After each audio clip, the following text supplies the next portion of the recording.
Hello friends, welcome to the mission development academy. Mission development academy में आप सभी का स्वागत है। और आज हम बात करने जा रहे हैं फिजिक्स के एक ऐसे टॉपिक के बारे में जो कि आपको पूरी फिजिक्स में आपको बार बार सुनने को मिलेगा। आज हम बात करने जा रहे हैं फंडामेंटल फोर्सेस इन नेचर। आज हम टोटली बात करेंगे फंडामेंटल फोर्स के बारे में जो कि नेचर में प्रेजेंट है। ध्यान से देखिए, हम आज फोर्स के बारे में नहीं बल्कि फंडामेंटल फोर्स यानी कि जो मेन फोर्सेस हैं उनके बारे में पढ़ेंगे जिनसे सभी फोर्सेस बने हैं। ये बहुत ही अच्छा टॉपिक है, बहुत ही इंटरेस्टिंग टॉपिक है। तो आज हम जानेंगे कि फंडामेंटल फोर्स होते कौन कौन से फोर्स फंडामेंटल होते हैं और कैसे फोर्स होते हैं। सबसे पहले बात करते हैं कि फोर्स होता क्या है। मान लेते हैं, चलिए फोर्स की डेफिनेशन पहले देख लेते हैं कि फोर्स की डेफिनेशन क्या है। Force is an effort in the form of push or pull which is required to bring an object in motion or to deform the body. Force क्या है? फोर्स क्या है कि किसी भी ऑब्जेक्ट को मोशन में ले आने के लिए जो भी एफर्ट हम लगाते हैं, उसे क्या कहते हैं? फोर्स कहते हैं। अब मान लेते हैं कि हमें कोई ऑब्जेक्ट रखा हुआ है। अगर हमें उसे ऑब्जेक्ट को उठाना है तो हमें क्या एक फोर्स लगाना पड़ेगा। अगर हम चल पा रहे हैं, अगर हम धरती पे चल पा रहे हैं तो क्यों चल पा रहे हैं? क्योंकि हम पे क्या ग्रेविटेशनल फोर्स लग रहा है और साथ ही फोर्स ऑफ फ्रिक्शन भी लग रहा है जिसके कारण हम चल पा रहे हैं। हम हवा में उड़ते क्यों नहीं? क्योंकि हमारे पास ग्रेविटेशनल फोर्स लग रहा है। ये जो इफर्ट लग रहा है हमें हमारे मोशन में रखने के लिए या फिर हमारी बॉडी को डिफॉर्म करने के लिए, इसी एफर्ट को क्या कहते हैं? फोर्स कहते हैं। फोर्स क्या है कि जो हम पुश इफर्ट करते हैं किसी ऑब्जेक्ट को मोशन में आने के लिए, पुश और पुल के फॉर्म में, उस इफर्ट को क्या कहते हैं? हम फोर्स कहते हैं। अगर किसी भी ऑब्जेक्ट को मोशन में लाना है या रेस्ट में लाना है तो हमें किसकी जरूरत होती है? हमें जरूरत होती है एक एफर्ट जिसे हम कहते हैं फोर्स। बात करते हैं कि फोर्स तो वैसे बहुत सारे तरीके के फोर्स होते हैं, मस्कुलर फोर्स, तो बहुत सारी चीजें तरीके के फोर्स होते हैं। तो फंडामेंटल फोर्सेस क्या है? फोर्स ऑफ फ्रिक्शन भी होता है। फंडामेंटल फोर्स क्या होता है? फंडामेंटल फोर्स का मीन्स है कि जो जितने भी फोर्स है किस मेन फोर्सेस, उनको कौन कौन से मेन फोर्सेस जो कि हमारे नेचर में प्रेजेंट है मूल रूप से मेन। सबसे पहले बात करते हैं ग्रेविटेशनल फोर्स, फंडामेंटल फोर्स है। तो टोटली हमारे पास 4 फंडामेंटल फोर्स है: gravitational force, electromagnetic force, strong nuclear force और वीक न्यूक्लियर फोर्स। हमारे पास टोटली 4 फोर्स है, ये 4 फंडामेंटल फोर्स है। इन्हीं फोर्सेस से बाकी फोर्सेस बने हुए हैं। बात कर लेते हैं कि ग्रेविटेशनल फोर्स क्या कहता है। सबसे पहले बात की ग्रेविटेशनल फोर्स की, तो ग्रेविटेशनल फोर्स क्या होता है? The mutual attraction between force acting between two massive objects due to their mass is called gravitational force. Gravitational force क्या है? Gravitational force क्या होता है? The mutual attraction force acting between two massive objects due to their mass is called gravitational force. Gravitational force क्या है? एक mutual attraction है। Mutual का मीन्स क्या होता है? दो बॉडी का अट्रैक्शन है जो कि वहाँ परफॉर्म करता है किसके वजह से? उनके मासेस के वजह से। ग्रेविटेशन फोर्स क्या है? ऐसा फोर्स जो कि दो बॉडी के बीच में एक्ट कर रहा हो उसे ग्रेविटेशनल फोर्स कहते हैं। मान लीजिए कि यहाँ बॉडी, यहाँ कोई पर्सन खड़ा है और यहाँ भी एक पर्सन खड़ा है। ये आपस में चिपकते क्यों नहीं? क्यों? यहाँ पे ग्रेविटेशनल फोर्स लग रहा होता है, हमें इसके पास जाना होता है, क्या होता है? ग्रेविटेशनल फोर्स लगता है तो अब इसके पास जा पाते हैं। इस तरीके से ग्रेविटेशनल फोर्स लगता है।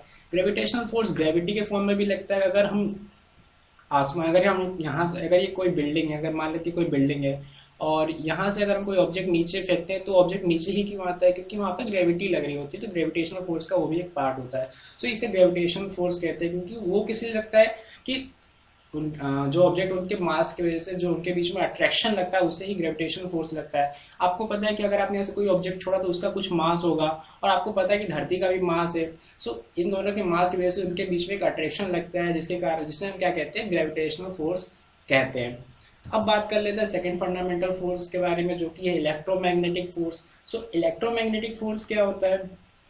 द फोर्स ऑफ अट्रैक्शन और रिपल्सन बिटवीन टू चार्ज और चार्ज बॉडी व्हेन चार्ज और charge body are at rest is called electrostatic force. इसे मैं थोड़ा और करेक्ट कर देता हूं और इसे मैं कर देता हूं रेस्ट और motion is called electro magnetic force. ये क्या कह रहा है कि जो अट्रैक्शन और रिपल्सन लगता है दो चार्ज के बीच में, चार्ज के मीन्स यानी कि उसके पास चार्ज क्या होता है? Charge is nothing but related to excess of electron. Electron के एक्सेस को हम चार्ज कहते हैं, ठीक है।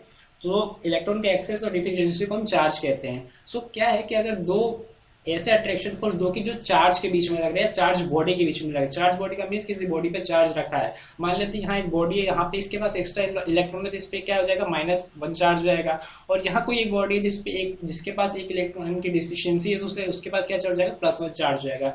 सो इसके बीच में क्या है, आपको पता है कि पॉजिटिव नेगेटिव अट्रैक्ट करता है, तो ये एक दूसरे को अट्रैक्ट करेंगे। सो यहाँ पे अट्रैक्शन फोर्स लग रहा है, अगर ये दोनों पॉजिटिव होते हैं रिपल्शन हो जाता है, बट क्या है कि यहाँ पे अट्रैक्शन का फोर्स लग रहा है, तो इस फोर्स को क्या कहेंगे, इस फोर्स को कहेंगे इलेक्ट्रोमैग्नेटिक फोर्स। सो इलेक्ट्रोमैग्नेटिक फोर्स भी दो तरीके के होते हैं, इलेक्ट्रोस्टैटिक फोर्स, इलेक्ट्रोमैग्नेटिक फोर्स। जो इलेक्ट्रोमैग्नेटिक फोर्स होता है इसी के अंदर इलेक्ट्रोस्टैटिक्स भी आता है। सो इलेक्ट्रोस्टैटिक्स में क्या डिफरेंस है कि हम चार्ज को क्या एट रेस्ट कंडीशन में मान के हम उसका अट्रैक्शन निकालते हैं, रिपल्शन निकालते हैं, फोर्स ऑफ अट्रैक्शन या फोर्स ऑफ रिपल्शन हम निकालते हैं उस बॉडी को रेस्ट पे मान के। बट इलेक्ट्रोमैग्नेटिक फोर्स क्या होता है, इलेक्ट्रोमैग्नेटिक फोर्स होता है जब हम चार्ज को मोशन में रख के फोर्स ऑफ अट्रैक्शन या फोर्स ऑफ रिपल्शन निकालते हैं, तो उसे इलेक्ट्रोमैग्नेटिक फोर्स कहते हैं। सिंपल सा इतना ही है। सो इलेक्ट्रोमैग्नेटिक फोर्स क्या है, इलेक्ट्रोमैग्नेटिक वो फोर्स है जो कि दो चार्जेस के बीच में लगता है, उसी को हम क्या कहते हैं, इलेक्ट्रोमैग्नेटिक फोर्स। सो अब बात कर लेते हैं नेक्स्ट फंडामेंटल फोर्स के बारे में, जो कि स्ट्रॉन्ग न्यूक्लियर फोर्स। अब ये फोर्स है स्ट्रॉन्ग न्यूक्लियर फोर्स। सो इसके नाम ही न्यूक्लियर है, तो न्यूक्लियर का मीन्स किससे, न्यूक्लियर का मतलब है न्यूक्लियस से। सो यहाँ न्यूक्लियस से इसका रिलेशन होता है। सो क्या है, the particle lying inside the nucleus an atom are called nucleon, the force that bind the nucleon are together are called strong nuclear force.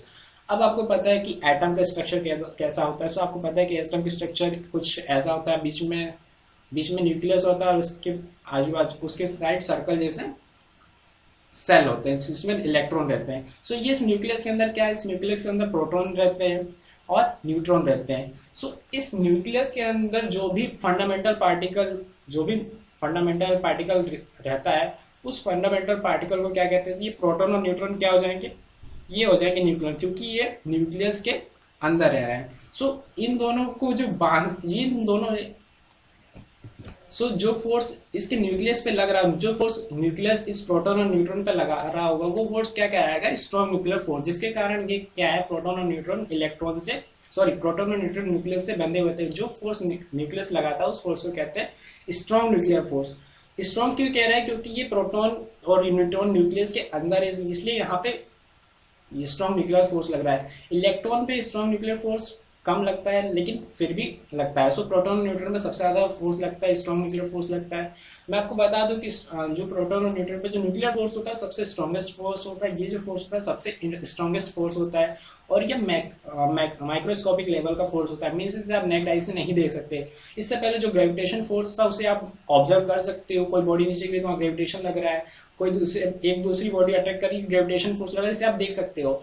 आप इलेक्ट्रोमैग्नेटिक फोर्स भी देख सकते हैं। कैसे, अगर आपके पता है कि क्या होता है कि जब भी इलेक्ट्रिसिटी का फ्लो हो रहा है, इलेक्ट्रिक चार्ज का फ्लो होता है, इलेक्ट्रिसिटी करंट का फ्लो होना क्या होता है, चार्ज का फ्लो होना। जब चार्ज का फ्लो होता है तो इलेक्ट्रिक फील्ड जनरेट होता है, इलेक्ट्रिक फील्ड को हम देख सकते हैं। इसका मतलब कि हम इलेक्ट्रोमैग्नेटिक फोर्स को भी ऑब्जर्व कर सकते हैं। बट स्ट्रॉन्ग न्यूक्लियर फोर्स बहुत ही मतलब माइक्रोस्कोपिक लेवल का होता है, इसे हम नेक्ड आई से नहीं देख सकते। सो स्ट्रॉन्ग न्यूक्लियर फोर्स क्या होता है कि जो पार्टिकल इनसाइड न्यूक्लियस के अंदर रहते हैं उस पर जो फोर्स लगा है, उनको बाइंडिंग करने का जो फोर्स लगता है उसे हम स्ट्रॉन्ग न्यूक्लियर फोर्स कहते हैं। अब बात कर लेते हैं इसी का थोड़ा सा छोटा है, weak nuclear force. So weak nuclear force क्या होता है, the weak nuclear force are the force which act between the elementary particle emitted during radioactive decay of radioactive substance. So इसे आपको इतना ज्यादा नहीं समझना, सिंपल से आपको क्या याद रखना है कि ऐसे एलिमेंट्री पार्टिकल, ये फोर्स कहाँ लगता है, एलिमेंट्री पार्टिकल के बीच में लगता है जब उसका डीके होता है। नहीं कि डीके का मीन्स क्या होता है, टूट के निकल जाना। जब आपको पता है कि क्या होता है, जब यहाँ आपको पता है कि न्यूक्लियस है, न्यूक्लियस के अंदर प्रोटॉन और न्यूट्रॉन रहते हैं। सो प्रोटॉन और न्यूट्रॉन और इसके आजू बाजू सेल पे क्या रहता है, इलेक्ट्रॉन रहता है। सो इलेक्ट्रॉन क्या होता है कि इमिटेड पार्टिकल होता है, यहाँ से निकल के भाग भी जाता है। कभी अगर क्या होता है, अगर कोई दूसरा एटम आता है और उसके पास अगर डिफिशियंसी होती है, इलेक्ट्रॉन है उसके पास प्लस चार्ज होता है, तो ये इलेक्ट्रॉन क्या होता है उसके पास चला जाता है। तो इसमें जो फोर्स लग रहा हो, यहाँ पे जो न्यूक्लियस इलेक्ट्रॉन पे फोर्स लगा रहा होता है कम लगा रहा होता है, तो यहाँ क्या होता है, इलेक्ट्रॉन टूट जाता है, और ये वाला न्यूक्लियस रहता है इस पे ज्यादा फोर्स लगा था, तो ये क्या हो जाता है, इसके पास चला जाता है। तो यहाँ पे क्या कह सकते हैं कि ये जो वाला जो एटम है, अगर मैं इसे एटम फर्स्ट मानूं तो एटम जो फर्स्ट है इलेक्ट्रॉन पे बहुत मतलब कम फोर्स लगा रहा है। सो इसी को कहते हैं week nuclear force. I hope कि आपको फंडामेंटल फोर्स इन नेचर समझ में आया होगा। अगर आपको किसी भी टॉपिक के बारे में डाउट हो तो आप हमें कमेंट सेक्शन में बता सकते हैं। So thanks for giving me pieces time at the last. Thank you so much.